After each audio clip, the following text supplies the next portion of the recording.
আমি Rocky sir. আজকে আমাদের ক্লাসে একটা খুব ইন্টারেস্টিং এবং মজাদার টেক্সট আমরা পড়তে চলেছি। এটি হলো West Bengal board of secondary এডুকেশনের class 7 lesson 9 J C Bose a beautiful mind. এই J C Bose a beautiful mind পড়ার আগে আমরা বায়োগ্রাফি সম্পর্কে একটু জেনে নিই। এই বায়োগ্রাফিটা কি জিনিস? এখানে তোমাদের টেক্সটের শুরুতে এই বায়োগ্রাফির একটা ডেফিনেশন বা একটা ছোট্ট করে সংজ্ঞা দেওয়া রয়েছে, সেটা একটু আলোচনা করে নিই, তাহলেই তোমরা অনেকটা বুঝতে পেরে যাবে। A biography is the life story of someone. একটা বায়োগ্রাফি হচ্ছে কোন একজন ব্যক্তির জীবনী, ইউজুয়ালি এমিনেন্ট। সাধারণত এটা এমিনেন্ট মানে প্রখ্যাত, বিখ্যাত, এই সমস্ত ব্যক্তিদের হয়, জীবনী হয়। এমিনেন্ট কথার একটা সিনোনিম বা সমার্থক শব্দ হলো renowned. The person may be alive or dead. এই ব্যক্তিটা হয়তো বেঁচেও থাকতে পারেন বা মারাও যেতে পারেন। Biographies are always written by someone other than the person himself. এই বায়োগ্রাফিটা সবসময় লেখা হয় অন্য কোনো ব্যক্তির দ্বারা, মানে যার জীবনী লেখা হচ্ছে, যার বায়োগ্রাফি লেখা হচ্ছে, তিনি ছাড়া অন্য কারোর দ্বারা লেখা হয়, সেই ব্যক্তি ছাড়া। We read biographies of eminent person. আমরা এই প্রখ্যাত বিখ্যাত ব্যক্তিদের জীবনীগুলো পড়ি, so that we may learn about them, যাতে করে আমরা তাদের সম্পর্কে পড়তে পারি, and try to be like them, এবং তাদের মতো হতে পারি। এই বায়োগ্রাফি আর অটোবায়োগ্রাফি, বায়োগ্রাফি কথার অর্থ তো আমরা জেনে নিলাম যে জীবনী, যেটা যার জীবনী লেখা হচ্ছে তিনি ছাড়া অন্য যে কেউ লিখবে। আর অটোবায়োগ্রাফি কথার অর্থ হচ্ছে আত্মজীবনী, এটা যে ব্যক্তির জীবনী লেখা হচ্ছে এটা তিনিই লিখে থাকেন।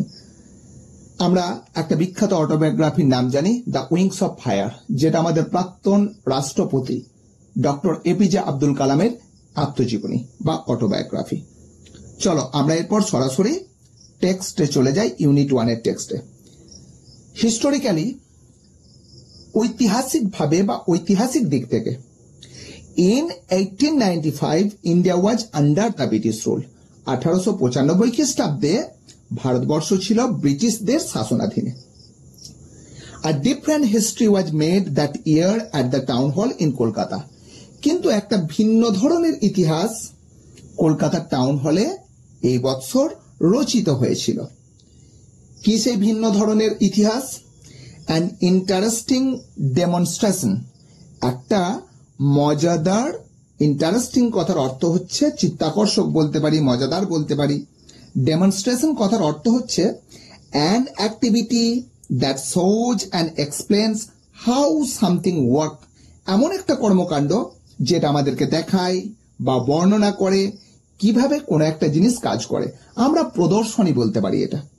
তো an interesting demonstration was performed by Jagadish Chandra Bose. একটা মজাদার একটা পরীক্ষা জগদীশ চন্দ্র বোসের দ্বারা পরিচালিত হয়েছিল। কে এই Jagadish Chandra Bose? An assistant professor of Presidency college. ইনি প্রেসিডেন্সি কলেজের একজন সহকারী অধ্যাপক ছিলেন। এভরিওয়ান ওয়াজ ওভারঅড, প্রত্যেকজন ছিল। ওভারঅড কথার অর্থ হচ্ছে ইমপ্রেসড, মানে মুগ্ধ। প্রত্যেকজন মুগ্ধ হয়ে গেছিল। কি কারণে মুগ্ধ হয়েছিল?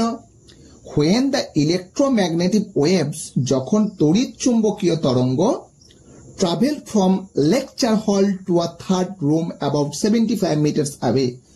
লেকচার হল থেকে প্রায় 75 মিটার দূরে একটা তৃতীয় ঘরে প্রবাহিত হয়ে গিয়েছিল। কি প্রবাহিত হয়েছিল? ইলেকট্রোম্যাগনেটিক ওয়েভস, যাকে আমরা তড়িৎ চুম্বকীয় তরঙ্গ বা তড়িৎ বিদ্যুৎ তরঙ্গ বলতে পারি। This waves passed through 3 solid Waals.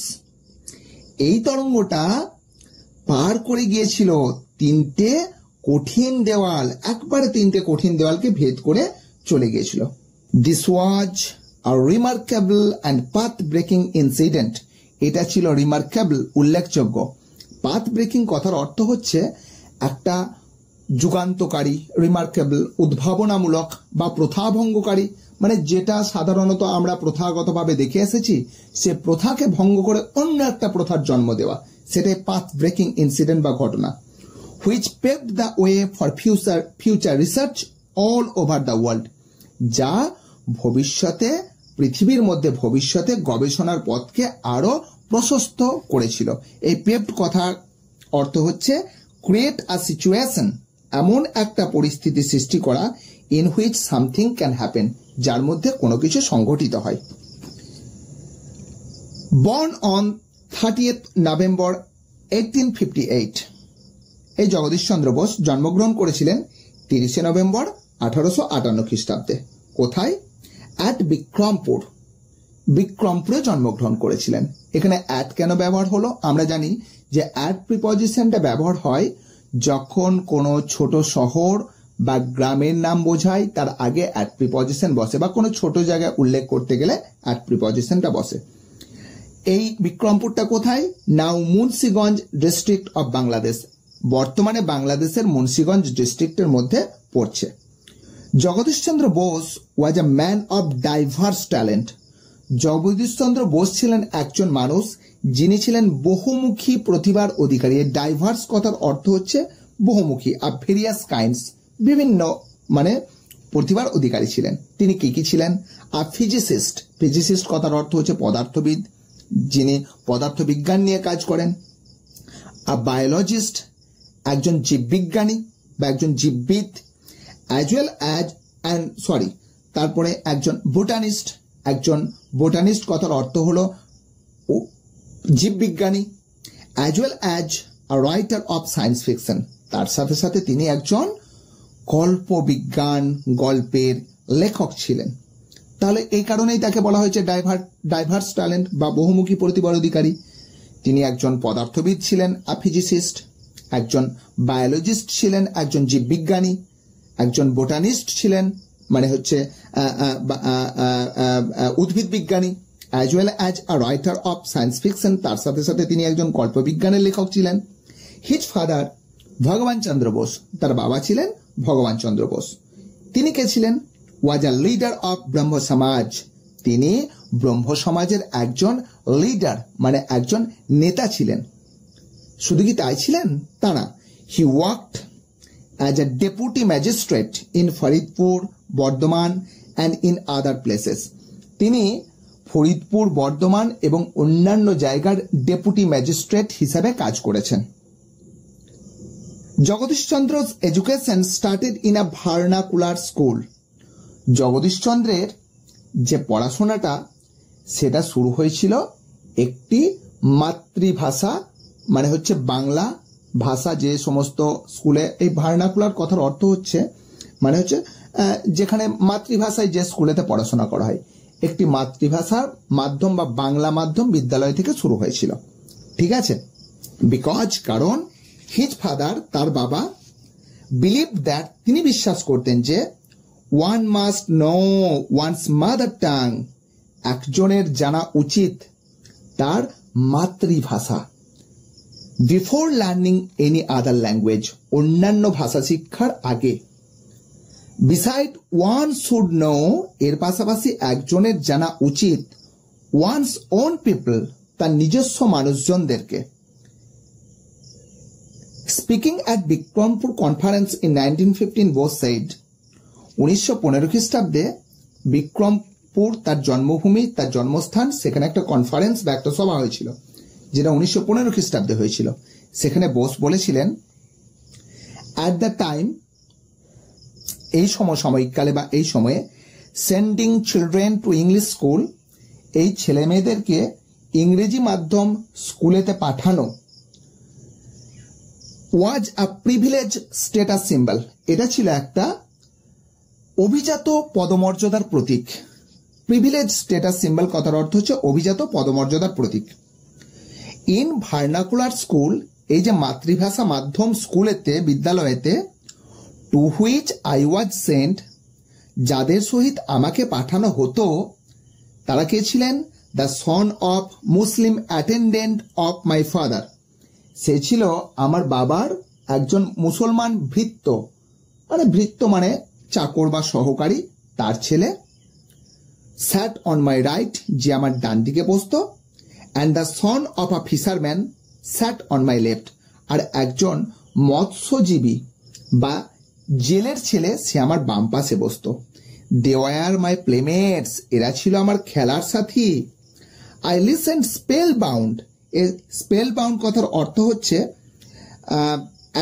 attention completely held by what the person is listening to and watching, মানে attention completely পরিপূর্ণভাবে মনোনিবেশ করা, held by what the person is listening, মানে যেটা সে ব্যক্তি শুনছে, and watching এবং যেটা সে দেখছে, মানে খুব মনোনিবেশ করা।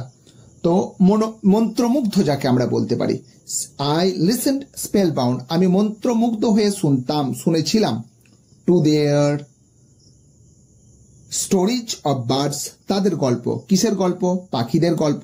অ্যানিম্যালস, প্রাণীদের গল্প। অ্যান্ড অ্যাকুয়াটিক ক্রিয়েচার, এবং জলজ প্রাণীদের গল্প। Perhaps these stories created in my mind, perhaps সম্ভবত এই গল্পগুলি ক্রিয়েটেড ইন মাই মাইন্ড আমার মনের মধ্যে সৃষ্টি করেছিল a keen interest in investigating and working of nature. Keen মানে প্রখর, ইন্টারেস্ট মানে হচ্ছে আগ্রহ, ইন ইনভেস্টিগেটিং কথার অর্থ হচ্ছে অনুসন্ধান করা, দ্য ওয়ার্কিং অফ নেচার এবং প্রকৃতির উপর কাজ করা। When I returned home, যখন আমি বাড়ি ফিরে আসতাম, from স্কুল থেকে, accompanied by my school fellows, আমার এই স্কুলের বন্ধুদের সাথে, তাদের সঙ্গে। My mother welcomed and fed all of us without discrimination, আমার মা আমাদের সকলকে অভ্যর্থনা জানাতেন এবং খাওয়াতেন কোন প্রকার ডিসক্রিমিনেশন কথার অর্থ হচ্ছে প্রভেদ বা ভেদাভেদ না করে। Practice of treating somebody less fairly than other, মানে ডিসক্রিমিনেশন কথার অর্থ হচ্ছে কাউকে এরকম ভাবা যে এ আমার থেকে ছোট বা আমার থেকে কম, এরকম। ঠিক আছে, তো ডিসক্রিমিনেশন তার মা করতেন না। ইট ওয়াজ বিকজ, এটা ছিল কারণ my childhood friendship with them, এটাই ছিল তাদের সাথে আমার ছেলেবেলার বন্ধুত্বের কারণ। That I could never feel, যে আমি কখনোই এটা অনুভব করতে পারিনি। There were creatures who might be levelled low caste, যে এখানে নিচ শ্রেণী বলে কোনো মানুষকে ভাবা যায়, যে এমন কোনো জিনিস রয়েছে, যে এমন কোনো অনুভব কখনো করিনি যে কোনো মানুষকে যে নিচ বা আমার থেকে ছোট এরকম ভাবা যায়। I never realized that existed a problem common to the two communities, Hindus and Muslim. আমি কখনো বুঝিনি, কখনো অনুভব করিনি যে এটা কোনো সমস্যা আছে, যে এমন কোনো সমস্যা আছে। কোথায়, কাদের মধ্যে সমস্যা? দুটি সম্প্রদায়, হিন্দু এবং মুসলমানের মধ্যে। ইন 1869, 1869 খ্রিস্টাব্দে, Bose joint here school, Bose here স্কুলে ভর্তি হয়েছিলেন।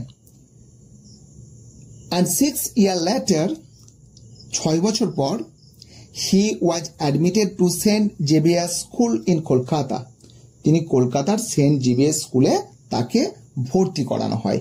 মানে এই যে he was admitted to St. Xavier School in Kolkata, এটা প্যাসিভ ভয়েস ব্যবহার করা হয়েছে। ঠিক আছে, তো কলকাতার সেন্ট জেভিয়ার স্কুলে তাকে ভর্তি করা হয়েছিল। he passed the entrance examination, সে পাস করেছিল প্রবেশিকা পরীক্ষা। এন্ট্রান্স এক্সামিনেশন কথার অর্থ প্রবেশিকা পরীক্ষা। And joined St Xavier's college of Kolkata, এবং তিনি কলকাতার সেন্ট জেভিয়ার্স কলেজে তারপর ভর্তি হন। It was here that he came in contact with Jesuit father Eugene Lafont, এখানে তিনি খ্রিস্টীয় যাজক সম্প্রদায়, মানে এই যে তোমার জেসুইট ফাদার কথার অর্থ হচ্ছে খ্রিস্টীয় যাজক সম্প্রদায়, একজন বিশেষ ফাদার বা একজন যাজক, তার নাম ছিল ইউজিন লাফত, তার সংস্পর্শে আসেন। who played a significant role in developing his interest in natural science, যিনি প্রকৃতি বিজ্ঞানের প্রতি বোসের আগ্রহ জাগাতে গুরুত্বপূর্ণ ভূমিকা পালন করেন। Later, Bose went to England and secured admission in Christ College. পরে বোস ইংল্যান্ডে যান এবং সেখানে প্রকৃতি বিজ্ঞান পড়ার জন্য কেমব্রিজের ক্রাইস্ট কলেজে ভর্তি হন। In 1884, 1884 খ্রিস্টাব্দে he received natural science typos. তিনি 1884 খ্রিস্টাব্দে তিনি ন্যাচারাল সায়েন্স ট্রাইপোস পেয়েছিলেন from the University of Cambridge and a BSc degree from University of London. তিনি ওই 1884 খ্রিস্টাব্দে কেমব্রিজ বিশ্ববিদ্যালয় থেকে তিনি প্রকৃতি বিজ্ঞানের উপর ট্রাইপোস অর্জন করেন এবং লন্ডন বিশ্ববিদ্যালয় থেকে বিএসসি ডিগ্রি পান। দ্য ফলোইং ইয়ার, পরের বছরই Bose join Presidency college as a officiating professor of physics. তিনি প্রেসিডেন্সি কলেজের একজন অস্থায়ী অধ্যাপক হিসাবে যোগ দেন। But he was not provided facilities of research, কিন্তু তাকে গবেষণার কোনো সুযোগ দেওয়া হয়নি। He was also offered lower salary than his European colleagues. তারপরে তাকে তার ইউরোপিয়ান সহকর্মীদের থেকে কম পারিশ্রমিক দেওয়া হতো, কম বেতন দেওয়া হতো। Bose had a remarkable sense of self respect and national pride. কিন্তু বোসের ছিল একটা অসাধারণ আত্মসম্মান বোধ এবং একটা জাতীয় অহংকার, অহমিকা, গর্ব। ঠিক আছে, যে আমি ইন্ডিয়ান তো কি হয়েছে, আমি ইন্ডিয়ান, আমার অনেক বেশি আমি গর্বিত। Therefore as a sign of protest, অতএব তিনি প্রতিবাদ স্বরূপ কি করেছিলেন, he continued his teaching assignment for 3 years without accepting his salary. তিনি বিনা পারিশ্রমিকে 3 বৎসর কলেজে অধ্যাপনা করে যান। Finally, the director of public instruction and the principal offered him a permanent teaching post. অবশেষে পাবলিক ইনস্ট্রাকশনের ডাইরেক্টর এবং কলেজের অধ্যক্ষ তাকে স্থায়ী শিক্ষকের পদ প্রদান করেন।